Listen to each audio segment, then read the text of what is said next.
To first understand the reason why the war started in the first place, one must understand how European trade was established. In 1557, the Portuguese established the first outpost in China through a lease that linked them with China. After a while, more European nations began establishing China in order to compete with Asian traders who were trying, like the Chinese, Indians, Japanese, and Arabs. This trade was mainly funded through conquest of territories in South America by the Portuguese and later by the Spanish.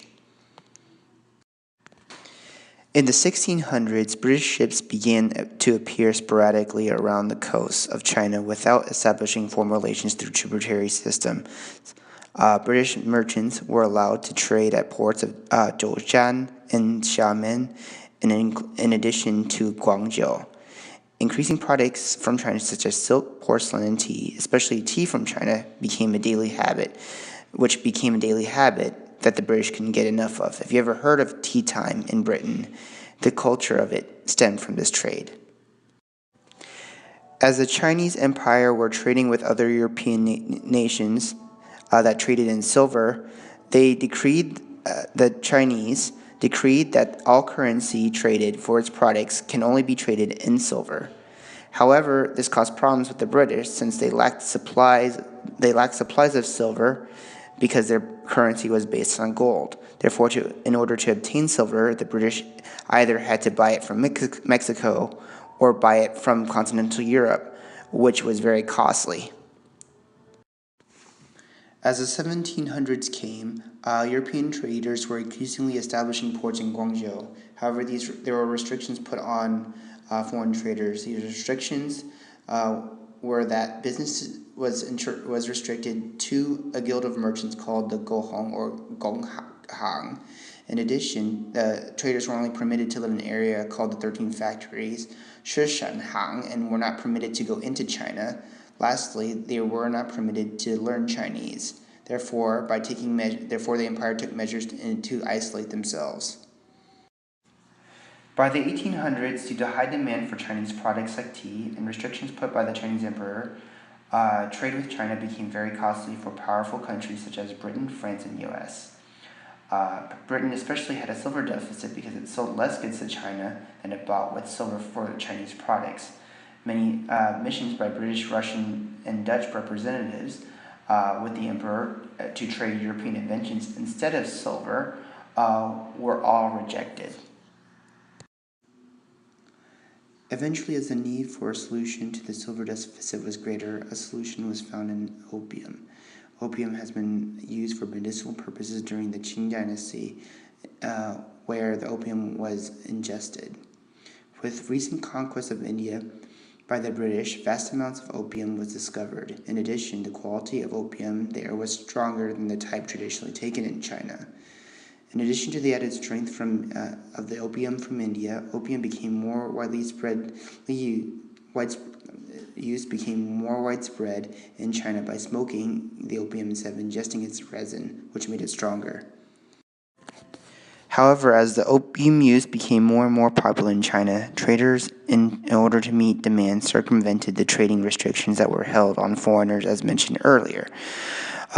Due to the circumvention and high demand, the trade opium started to increase about 1,400 tons per year. As you see in the graph, from 1816 to 1836, the number of chests of opium imported legally into China increased, as well as the value of that opium being shipped. Eventually, by 1838, the Chinese emperor recognized the damage that opium has caused on his people. 90% of men in eastern coastal cities were hooked on opium. There are reports saying as many as 12 million people were hooked. Businesses started to cease, and living standards started to fall. In addition, the silver deficit was now becoming favorable to the British because the Chinese not only traded tea for opium, but their silver as well. And in order to stop this problem, the emperor imposed the death penalty for any native Chinese traffickers caught illegally smuggling opium. In addition, they would seize the opium and destroy it. This eventually led to the famous event called the destruction of opium at Humen, or in Chinese, Humen Xiaoyan, This is an event where the Chinese caught traffickers, foreign and native, with 20,150-pound crates of opium, which was seized and destroyed. The British East India Company, which shipped the opium, complained to Queen Victoria, which caused tensions between the British and the Chinese emperor. What eventually caused controversy was that British merchants were confined to their quarters, and Britain and Chinese trade was completely blocked. In order to break this block, the Chinese proposed a pact where stated upon agreed that no drugs will be shipped into China illegally, and if by a merchant, and if that merchant was caught, no matter if the merchant is foreign, they are to be sentenced. In disagreement, siding with the British India Company, Britain did not officially sign the pact. This did not, however, sway the individual British merchant to sign the pact.